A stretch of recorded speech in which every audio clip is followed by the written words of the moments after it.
can't say it, but you know it's true.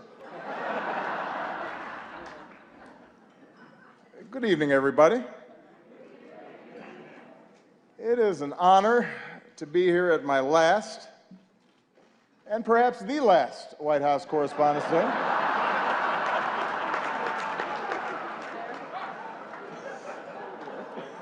You all look great. The end of the Republic has never looked better.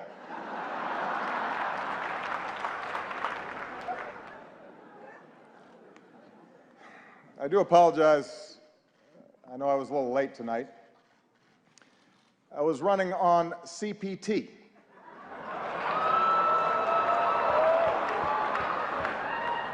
Which stands for jokes that white people should not make.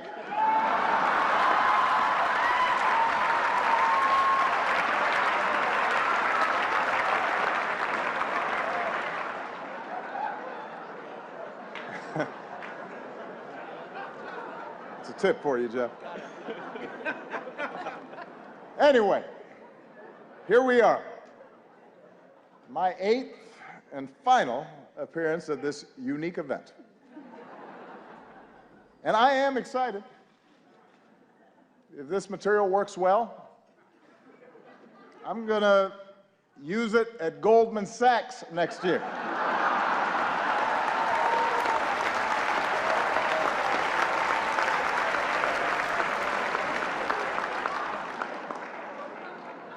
Earn me some serious Tubmans. That's right. That's right.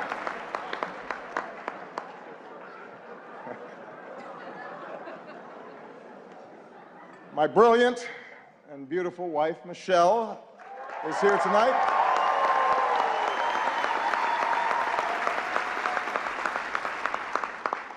She looks so happy to be here. That's called practice. It's like learning to do 3-minute planks. She makes it look easy now, but next year at this time, someone else will be standing here in this very spot, and it's anyone's guess who she will be. But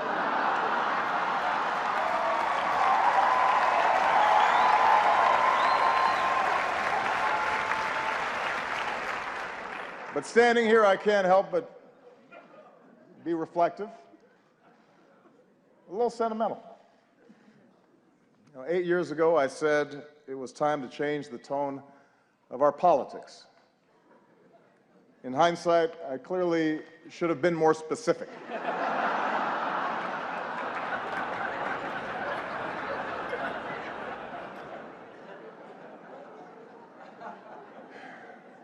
Eight years ago, I was a young man, full of idealism and vigor. And look at me now. I am gray, and grizzled, just counting down the days till my death panel.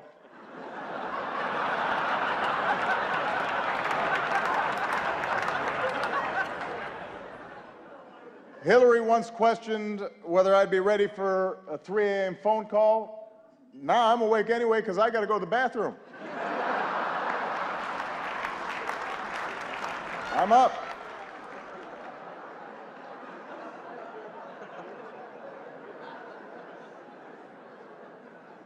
In fact, somebody recently said to me, Mr. President, you are so yesterday. Justin Trudeau has completely replaced you.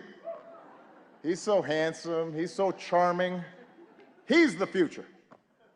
And I said, Justin, just give it a rest.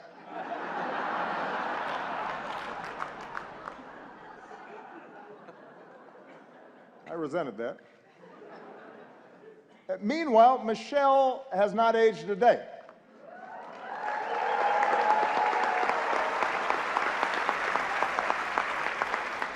The only way you can date her in photos is by looking at me. Take a look. Here we are in 2008. Here we are a few years later. And this one is from 2 weeks ago.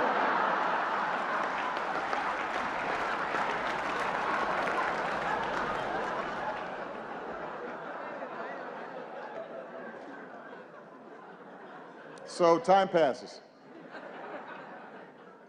In just 6 short months, I will be officially a lame duck, which means Congress now will flat out reject my authority, and Republican leaders won't take my phone calls. And this is going to take some getting used to. It's really going to, it's a curveball. I don't know what to do with it.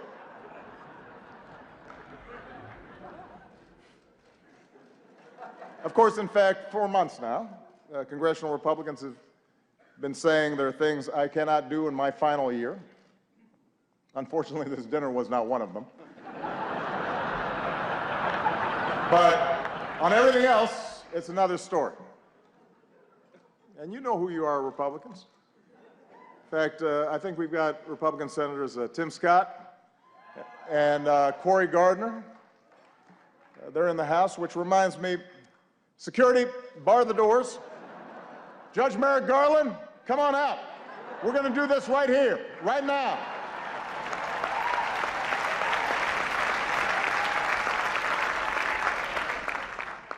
It's like the Red Wedding.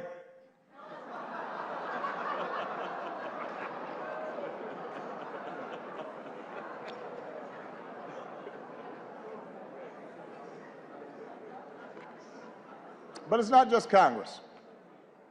Even some foreign leaders, they've been looking ahead, anticipating my departure. Last week, Prince George showed up to our meeting in his bathrobe. That was a slap in the face.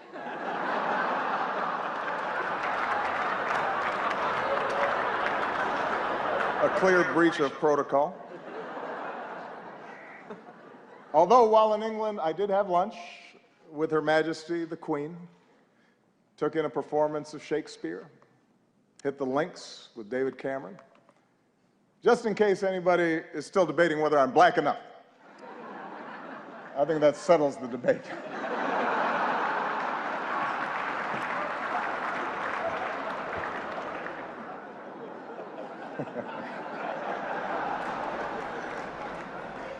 I won't lie.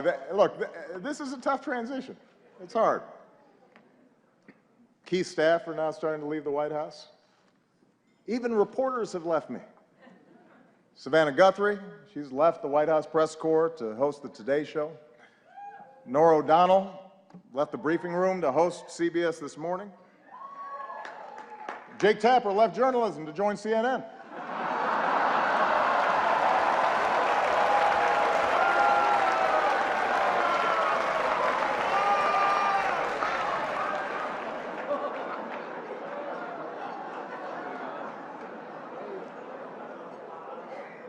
But the prospect of leaving the White House is a mixed bag.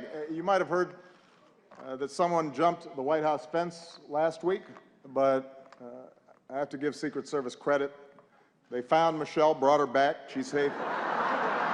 She's safe back at home now.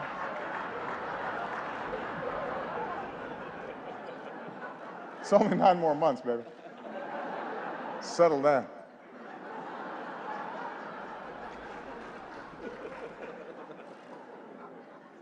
And yet somehow, despite all this, despite the churn,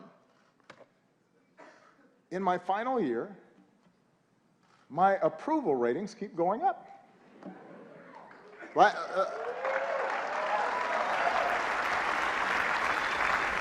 last time I was this high, I was trying to decide on my major.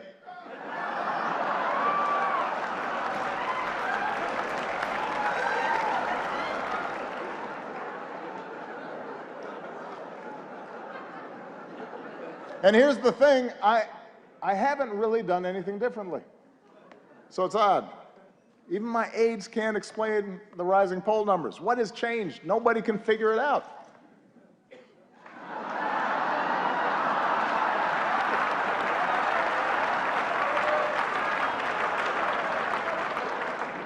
Puzzling.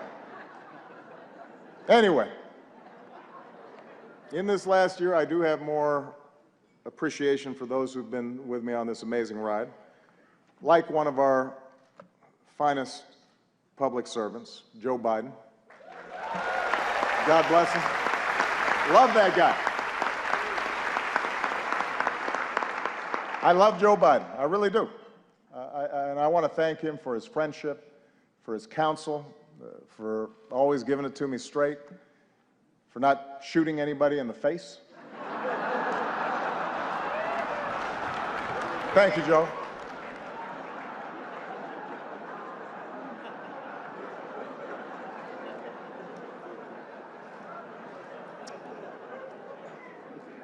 Also, I would be remiss, let's give it up for our host, Larry Wilmore.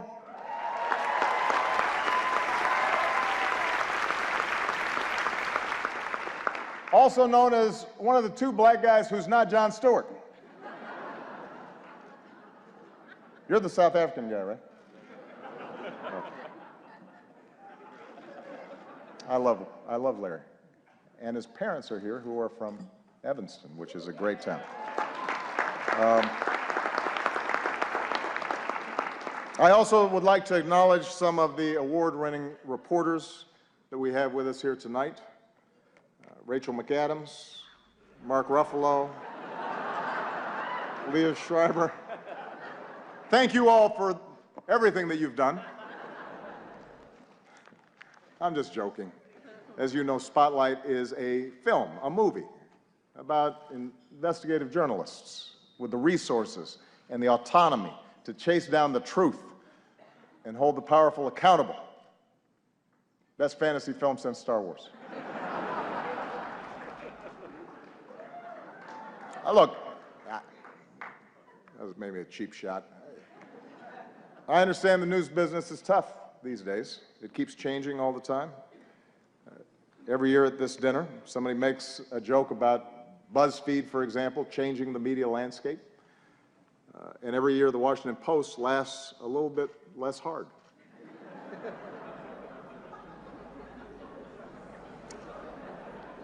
There's kind of a silence there, especially at the Washington Post table. GOP Chairman Reince Priebus is here as well. Glad to see that you feel that you've earned a night off. Congratulations on all your success. The Republican Party, the nomination process, it's all going great. Keep it up.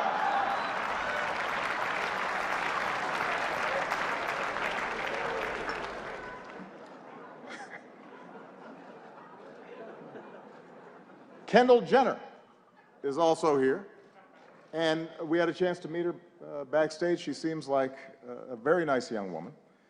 I'm not exactly sure what she does, but I am told that my Twitter mentions are about to go through the roof.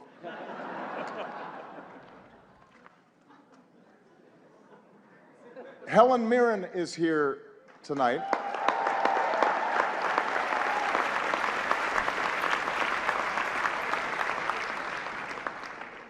I don't even have a joke here. I just think Helen Mirren is awesome.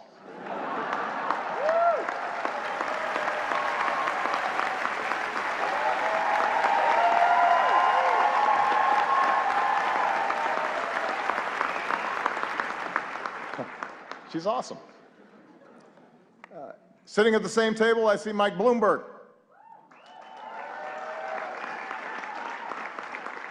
Mike, a combative, controversial New York billionaire, is leading the GOP primary, and it is not you. That has to sting a little bit.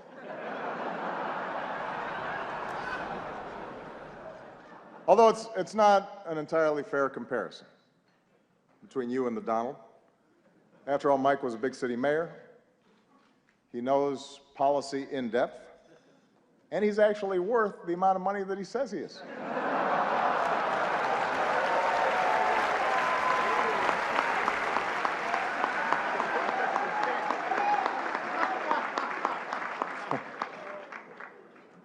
What an election season. For example, we've got the bright new face of the Democratic Party here tonight, Mr. Bernie Sanders. There he is.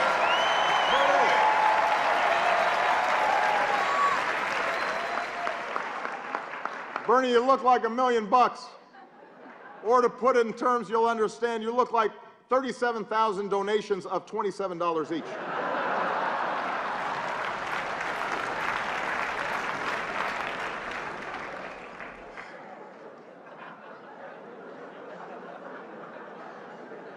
A lot of folks have been surprised by the Bernie phenomenon, especially his appeal to young people, but not me. I get it. Just recently, a young person came up to me and said she was sick of politicians standing in the way of her dreams. As if we were actually going to let Malia go to Burning Man this year. Was not going to happen. Bernie might have let her go, not us.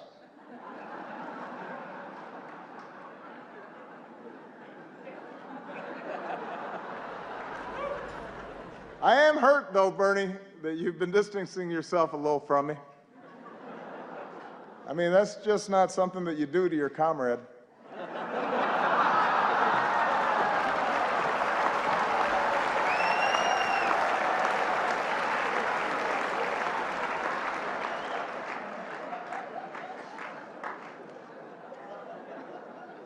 Bernie's slogan has helped his campaign catch fire among young people.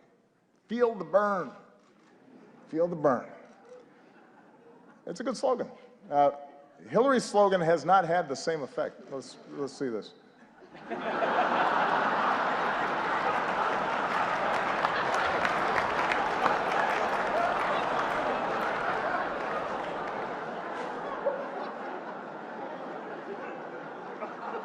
Look, I've said how much I admire Hillary's toughness, her smarts, her policy chops, her experience.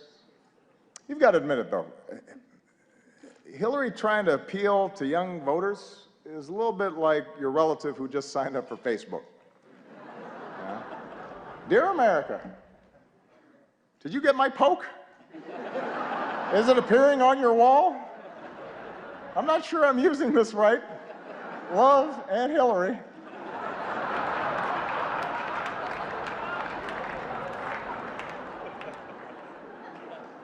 It's not entirely persuasive. Meanwhile, on the Republican side, things are a little more, how shall we say this, a little more loose. Just look at the confusion over the invitations to tonight's dinner. Guests were asked to check whether they wanted steak or fish, but instead, a whole bunch of you wrote in Paul Ryan.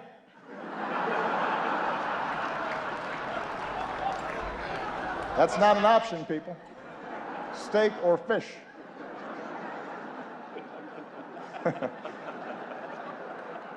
You may not like steak or fish, but that's your choice.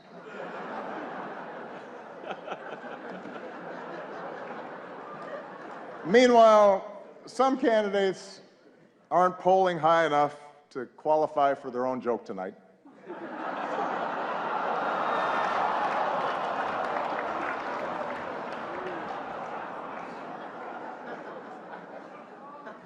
The rules were well established ahead of time. And then there's Ted Cruz. Ted had a tough week. He went to Indiana, Hoosier country, stood on a basketball court, and called the hoop a basketball ring.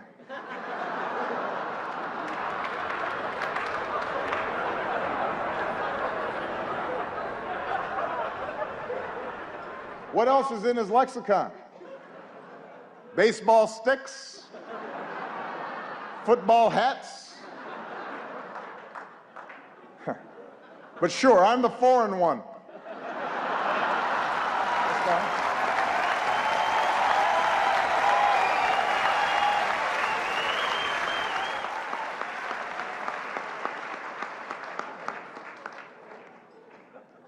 Well, let me conclude tonight on a more serious note.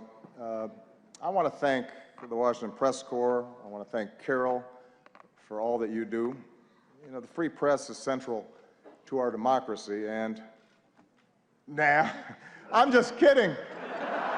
You know I've got to talk about Trump. Come on.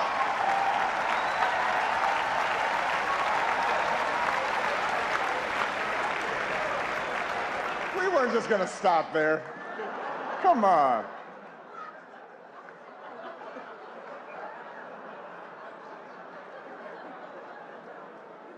Although I am a little hurt that he's not here tonight.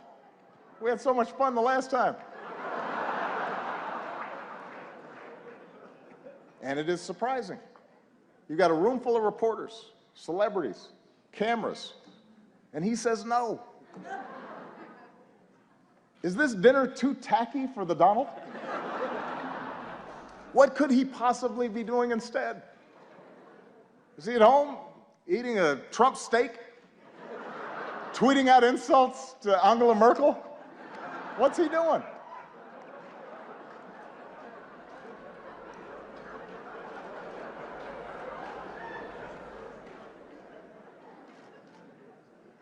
The Republican establishment is incredulous that he's their most likely nominee. Incredulous, shocking.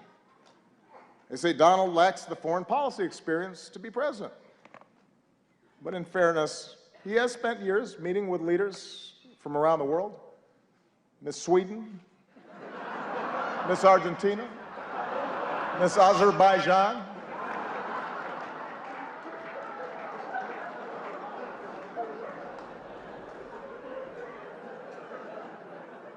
And there's one area where Donald's experience could be invaluable, and that's closing Guantanamo. Because Trump knows a thing or two about running waterfront properties into the ground.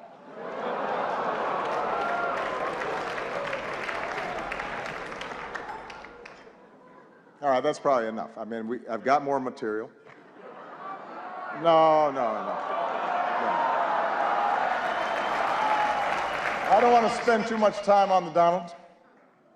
Following your lead, I want to show some restraint. Because I think we can all agree that from the start, he's gotten the appropriate amount of coverage, befitting the seriousness of his candidacy.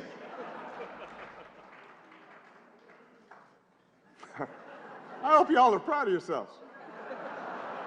The guy wanted to give his hotel business a boost, and now we're praying that Cleveland makes it through July.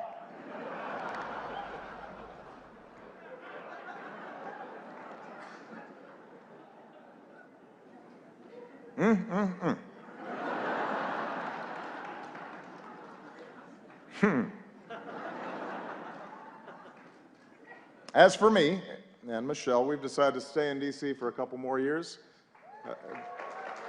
Thank you. This way, our youngest daughter can finish up high school.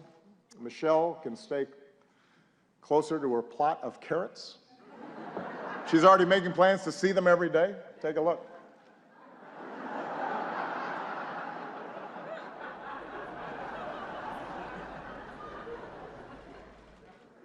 But our decision has actually presented a bit of a dilemma because traditionally presidents don't stick around after they're done. And it's something that I've been brooding about a little bit. Take a look. The Obamas are staying in D.C. for 2 years after the president leaves office. He's about to go from commander-in-chief to couch commander. You, Chuck Todd. What am I going to do in D.C. for 2 years? You got a real dilemma, Mr. President. I can't go every day, can I? Which you like better, these or these? Joe, they're the same. They capture different moods. Joe, I need some focus here. Comes in there during aviator time, thinks everything. I'm sorry, what's that? I said, Mr. President, you had to be practical. And look, you can drive again, you're gonna need a license. You love sports, why don't you volunteer to work for one of the teams around here? Is this the Washington Wizards? I understand you're looking for some coaching help. Let's just say I coached my daughter's team a few times. Hello? Hello?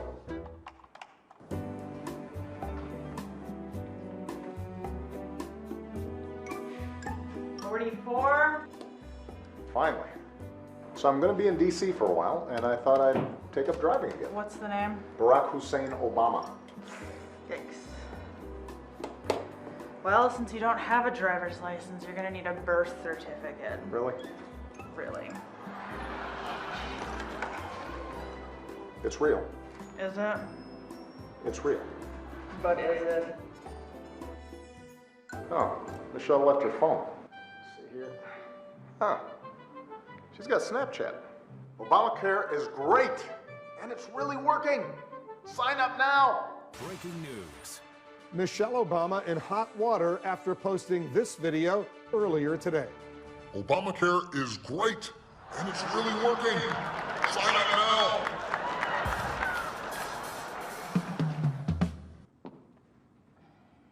No? No. Did it get a lot of views at least? Honey, enough. Why don't you just talk to somebody who's been through this? I gotta go to Soul Cycle. She's right. I know who I need to talk to. Hey, it's Barack. Listen, can we get together? Now that is a great move. Yeah, it gets me.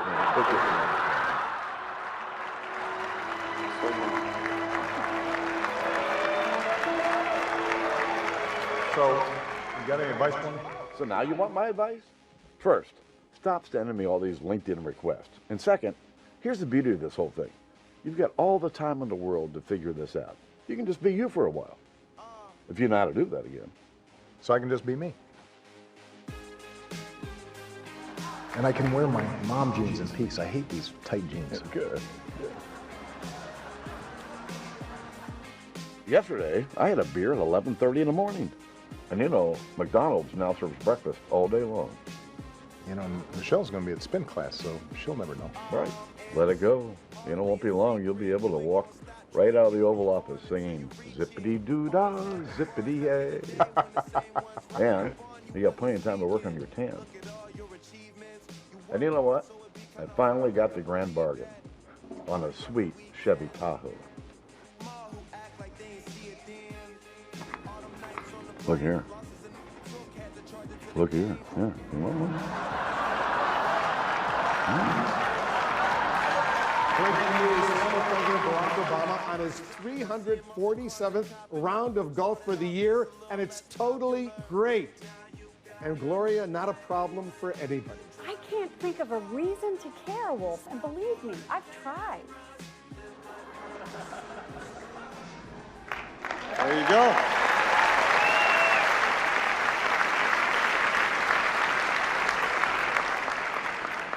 I am still waiting for all of you to respond to my invitation to connect to LinkedIn.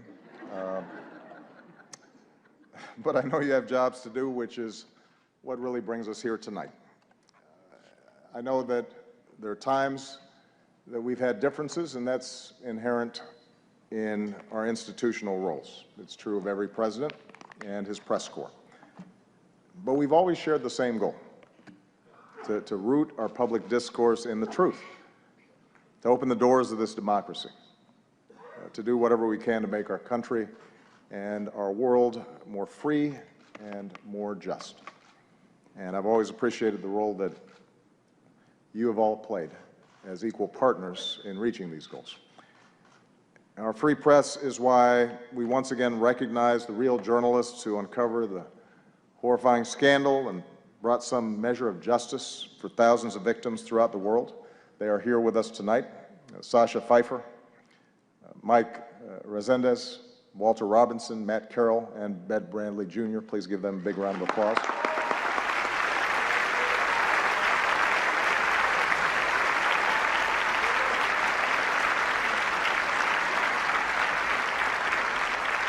Our free press is why, once again, we honor Jason Rezaian. As Carol noted, last time this year we spoke of Jason's courage as he endured the isolation of an Iranian prison. This year we see that courage in the flesh, and it's a living testament to the very idea of a free press, and a reminder of the rising level of danger and political intimidation and physical threats faced by reporters overseas. I can make this commitment that as long as I hold this office, my administration will continue to fight for the release of American journalists held against their will, and we will not stop until they see the same freedom as Jason had.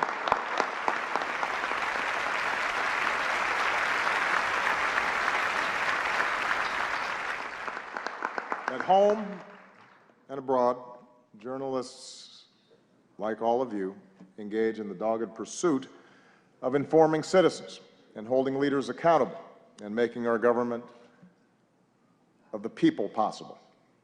And it's an enormous responsibility. And I realize it's an enormous challenge at a time when the economics of the business sometimes incentivize speed over depth, and when controversy and conflict are what most immediately attract readers and viewers. The good news is there's so many of you that are pushing against those trends. And as a citizen of this great democracy, I am grateful for that. For this is also a time around the world when some of the fundamental ideals of liberal democracies are under attack, and when notions of objectivity and of a free press and of facts and of evidence are trying to be undermined, or in some cases ignored entirely. And in such a climate, it's not enough just to give people a megaphone. And that's why your power and your responsibility to dig and to question and to counter distortions and untruths is more important than ever. Taking a stand on behalf of what is true does not require you shedding your objectivity. In fact, it is the essence of good journalism. It affirms the idea that the only way we can build consensus, the only way that we can move forward as a country, the only way we can help the world mend itself is by agreeing on a baseline of facts when it comes to the challenges that confront us all. So this night is a testament to all of you who've devoted your lives to that idea, who push to shine a light on the truth every single day. So I want to close my final White House Correspondents' Dinner by just saying thank you. I'm very proud of what you've done. It has been an honor and a privilege to work side by side with you to strengthen our democracy. And with that, I just have two more words to say. Obama out.